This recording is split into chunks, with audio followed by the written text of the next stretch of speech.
Hello everybody and welcome to another video where I'm going to take a look at what titles are hot and popular in Japan. This time the top 10 titles from the week of March the 18th to the 24th. 3 of these videos in a row. Almost caught up. Gonna happen in the next couple of weeks. I'm gonna finally get all caught up with these videos, so I'm actually talking about the stuff that's recent. But without further ado, let's just, kind of get to the list. It's actually kind of interesting. Only 2 titles remained on the top 10 this week, and bloody hell, man, one of them is Doraemon. That guy just keeps on. Anyway, let's get right to it. At number 10 with 7,959 copies sold. Yep, it's Doraemon, the movie. Yeah, okay. We're not going to talk about this much because, well, I'm tired of talking about Doraemon. He's on here this is what, I should actually go back and look, but I'm pretty sure this has to be at least, what, the 6th or 7th list that this thing has been in the top 10. We're talking 6 weeks or more. I mean, at this point, I know the movie's already been out in Japan, and by the time this list was active, and still the popularity just keeps on going. Kind of makes me wish I had created the character. At number 9 with 8,276 copies sold. This one's a spin-off series, and that's volume number 5 of Date a Bullet. Of course, this one is the spin-off of the Date Alive series, the series that everybody's trying to get finally licensed, and, well, nobody wants to do it. I have no idea why. I imagine it probably has something to do with the cost of licensing. That's my guess, at least. So yes, there's no license for this, obviously. There's no license for the main series. This one is the story of Tokisaki Kurumi that shouldn't have been told. The amnesiac young girl Empty, who woke up in the neighboring world, encounters Tokisaki. Led by her, the place she arrived at was the school's classroom. In order to kill each other, the girls known as semi-spirits gathered. Now then, let's begin our battle. So, I've never watched the anime, and I've never obviously read the light novel, so I have no idea what this is about. So, I guess at least if you've watched the Date Alive anime, you might maybe be able to make sense of that synopsis. At number 8 with 8,281 copies sold, volume 18 of To aru Ossan no VRMMO Katsudouki, or A Certain Middle-Aged Man's VRMMO Activity Log. We do not have a license for this series. 38-year-old Tanaka Daiichi's childhood dream of playing a VRMMO has finally come to life. As he creates his character, he decides to choose skills that are considered useless by others, since he has no interest in playing like a main character. Follow the adventures of Daiichi as he strives to use his mismatched set of worthless skills to achieve his dream goal of simply being able to enjoy an alternate life in a virtual reality. So this one hits the list every single time that it releases. It's pretty popular series, obviously. You know what? Again, it's kind of, we're seeing these ones more and more, right? Where the main character is a middle-aged man, and this one, you know what? I think in talking to some of you in the past, his mismatched skills and not popular skills and stuff, they aren't necessarily that they're useless. It's just that he's really approaching this as trying to live in an alternate world. And so he's not, necessarily grabbing the really flashy stuff. He just wants to be able to enjoy this alternate life. And, I think there's an element of a slice of life to this, but I also kind of get the idea that it also kind of has him bumbling into bigger situations than he really wants to be in, seeing as how he really has no interest in being a flashy hero. But, yeah, so, it just kind of sounds like a mixture of middle-aged man just living a chill life in an alternate world, but in this case it's just a VR MMO as opposed to him, being thrown into an isekai. That's kind of the gist that I get with this one. At number 7, with 8,936 copies sold, this is the only other survivor from the last list. That's volume number 10 of Goblin Slayer. Yes, of course, this is the sort of heavily D&D influenced series about a man who is single-mindedly dedicated himself and his training towards the goal of eradicating goblins, and the party that forms around him, and how, generally speaking, they kind of just get involved in all sorts of different crazy adventures, and has a bit of a dark, nasty edge to it, but like overall, you know, it's a really entertaining series. I have to be honest. I really enjoy it, particularly the banter between the characters and how they kind of poke fun at Goblin Slayer's very sort of, you know, stone type facade and stuff. I like the series quite a bit. Definitely not one that's, I think, for everybody. I wouldn't just be like, hey, if you like fantasy, read Goblin Slayer.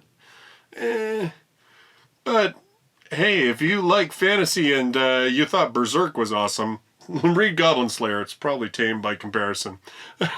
At number 6, with 9,239 copies sold, Volume 16 of Isekai wa smartphone phone to Tomoni, or as we have it in English, In Another World with My Smartphone. This one licensed, obviously, for English release by J-Novel Club. Digitally, they're pretty much caught up. I think they're just kind of, or almost caught up, like really close. But they have started releasing this as one of the print releases that they're doing, which I was initially surprised, but then the translator Steiner was like, no, dude, like actually it sells really well. So I guess, you know, just kind of following Sam's whole thing, like Isekai makes cash. After a freak accident involving some lightning winds up zapping him dead, 15-year-old Mochizuki Toya wakes up to find himself face to face with God. I am afraid to say that I've made a bit of a blunder, laments the old coot. But all is not lost. God says that he can reincarnate Toya into a world of fantasy, and as a bonus, he gets to bring his smartphone along with. So begins Toya's adventure in a new, anachronistic, pseudo-medieval world. Friends, laughs, tears, inexplicable deus ex machina. He sets off on a journey full of wonder as he absent-mindedly travels from place to place, following whatever goal catches his fancy. The curtains lift on an epic tale of swords, sorcery, and smartphone apps. So, you know what? I read the first 2 volumes of this one. Now that it's coming out in print, I think I might pick up some more because I liked it. I like this series. I mean, it's very hard on its sleeve. Like, it knows what it is, and it's not really trying to be anything more than what it is. And you kind of have to, at least I do, I kind of admire a series where it just feels like the author's like, you know what? I just want to do whatever I want to do. Like, if I want to throw big robots into this thing, darn it, there's going to be big robots. If I want Toya to end up with a massive harem of girls that are all completely cool with marrying him, well, that's what I'm going to do too. I mean, it just, like, yeah, I don't know, man. It's just one of those series that when I see the synopsis, and sometimes I'm kind of like, man, this sounds like the worst series ever. And yet, you know, you're just kind of like, I admire you, author, for being just so ballsy that you're actually just doing it for the hell of it. At number 5, with 12,335 copies sold, volume number 6 of Isekai Yururi Kiko, Kosodate shinagara Boukensha shimasu, or Isekai Yururi Kiko, Raising Children While Being an Adventurer. We have no English license for these light novels. I'm terribly sorry. Wow, you know, God apologizes a lot in isekai books. A god was suddenly prostrating in front of Kayano Takumi. He was apparently killed by mistake. Man, God kills a lot of people by mistake. Moreover, he can't be reborn again. However, he is able to live in a different world. Well, then let's do that, please. The god made a mistake again and transferred me into a dangerous forest. Seriously, what's going on? Besides, there are children here. I can't leave them. I'll take care of them. So, I mean, I think it's a light novel. It really, the title just is pretty clear. It's a guy who becomes an adventurer in another world and is raising kids at the same time. Like, again, I think it's very much, this one's on the list all the time. And as far as I know from talking to people, I think this one is just kind of like a slice of life kind of series, like a slice of fantasy life. It kind of gives me the vibe of what, if it's for my daughter, I'd even defeat a demon lord. Gives me the vibe of what that book series started off as. But I think this one stays that way. At least I hope so, because otherwise it's just doubly creepy. Anyway, moving on. At number 4, with 12,892 copies sold, Volume 6 of Kamitachi ni Hiro Wareto Otoko, or The Man Picked Up by the Gods. We have no English license for these light novels. Ryoma Takuma, a 39-year-old man with a hidden past, finds himself in a strange white room. There, the gods tell him that he has died and that they are sending his soul to a different world, a world where magic exists. After living alone for 3 years, his gamer soul loses common sense and starts toward crazy roots. Yeah, I don't know about this series. It's been on the list before, to be really honest, and, you know, I talked about this like a couple videos ago, but I've got to create like something that I can keep all of the notes, and that's in a way that's easy to search, because right now it's way too hard for me to find notes and comments from people and stuff like that. I don't really remember what this series was all about, and has a secret past? What's his secret past? Is it like something legit, or was it just that he was like secretly a 38-year-old otaku? Because that apparently is still kind of a thing that, you know, when you're an adult, it's a secret to still be an otaku. I don't know. In any case, and loses common sense. That's the other thing. I love these descriptions. Loses his gamer soul, loses common sense. What the? Like, what do they mean? Like, he just was like, okay, forget it. I'm not going to live a quiet life. I got to get out there and, like, use magic, man, and kill stuff, because my gamer soul, now that I can do that, I'm gonna, like, I don't know. And did the gods screw up in this one, or did they just kind of be like, nah, he's cool, man, we'll give you another shot at life, because we're just feeling benevolent today? I don't know. If you know, feel free to put it in the comments down below. At number 3, with 13,809 copies sold, Volume 6 of High School DxD DX. This one we don't have a license. This is actually a sort of side stories volume companion to the High School DxD series. We don't have that licensed. We don't have this licensed. Yen Press is releasing the manga, but, well, you know, come on, guys. Light novels here, people.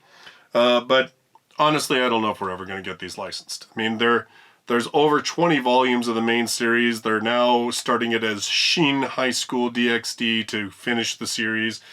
I just don't know if it'll ever happen.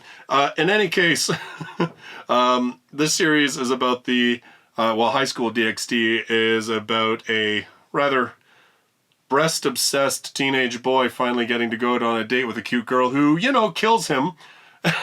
Because that's what happens to poor loser guys who finally get to go out with a hot girl. Anyway, he is revived by his senpai, who turns out to be a demon, and she has now made him one of her pawns.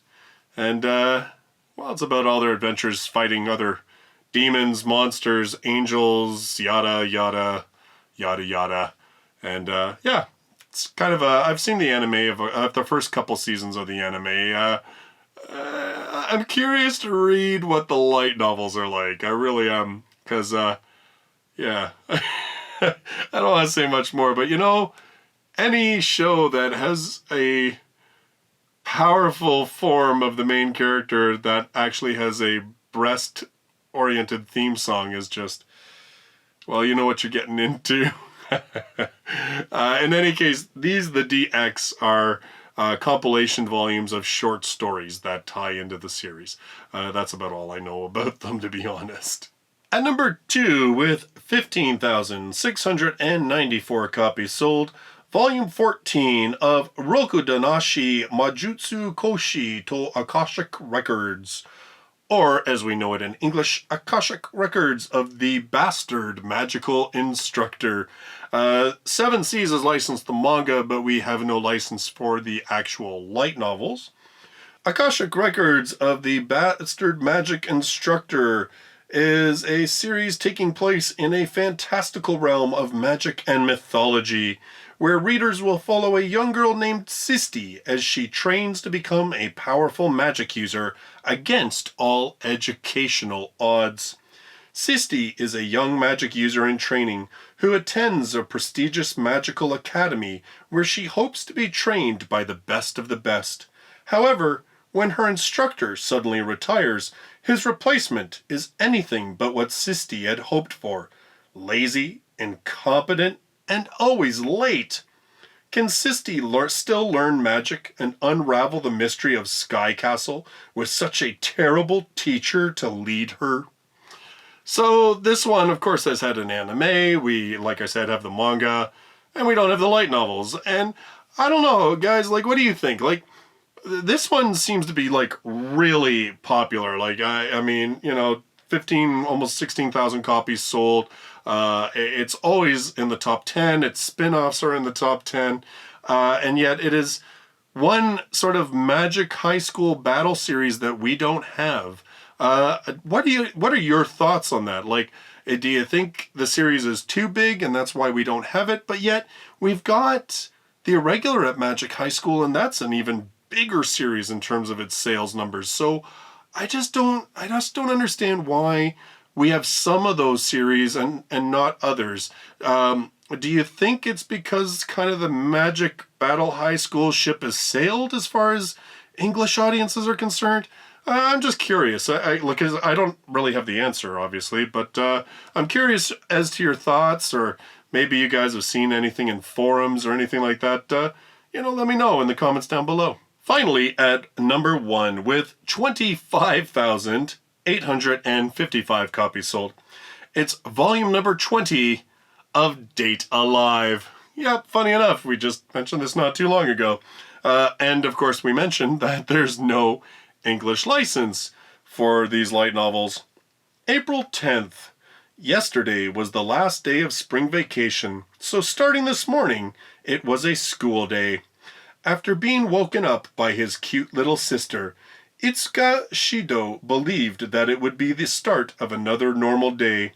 As for predicting the chance meeting with the girl who called herself a spirit, along with a sudden shockwave, the townscape vanished without a trace. In a corner of the street, which had now become a crater, the girl was there. "You? Have you come to kill me too?"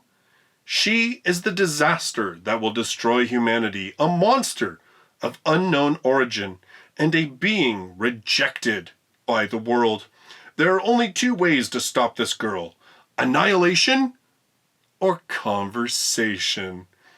His little sister, Kotori, wrapped in a military uniform, thus said to Shido, "Since it's like this, just go date her and make the spirit fall for you." What? Enter a new age of boy meets girl. Has anybody seen Into the Spider-Verse? When it says, like, the second thing is conversation, all I can picture in my head is, hey. Anyway, if you've seen Into the Spider-Verse, you get it. If you haven't seen Into the Spider-Verse, do yourself a favor and go watch it. It's super awesome, really.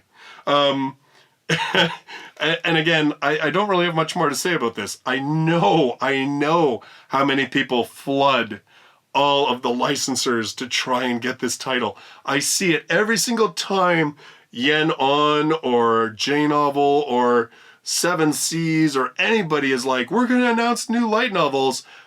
Like, probably at least 50% of the comments are Date Alive. Yeah, so yeah, it's super requested. And again, I don't know, man. I kind of think it's got to be a money thing. Like, I mean, granted, I've talked to Sam a couple of times. He was on the podcast with us. It's pretty clear that from a financial point of view for an English publisher, taking on a 20-volume series is a pretty daunting task. And especially if, let's say, they want a crap ton of money for that license. And I don't know if that's the case with Date Alive. I really know nothing about its status as far as licensing goes. But I have to think that there's got to be a deterrent. Because like I said, so many people ask for it. It seems like a no-brainer if it was financially feasible. That's my wonder. So anyway, once again, it's at number 1. I mean, you gotta love a series that can release its main series plus a spin-off and get both into the top 10. Kind of tells you just how popular the series is in Japan as well. In this video, I want to say a special thanks to Jean-Luc Chartier, Ricardo Matos, Kidong Ungayen, Naru, Mirage, and Drone205 for their support over on Patreon, as well as the support of all my patrons for helping to keep this channel going, helping to support the light novel podcast so it can be on as many platforms as possible, just generally for being there and supporting me through the ups and downs of YouTube. So that's the top 10 of March 18th to the 24th of 2019.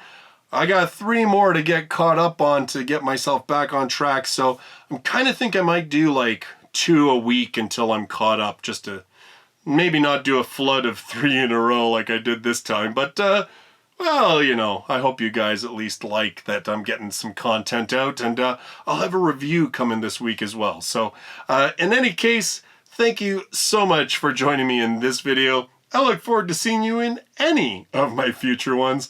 But until then, bye-bye for now.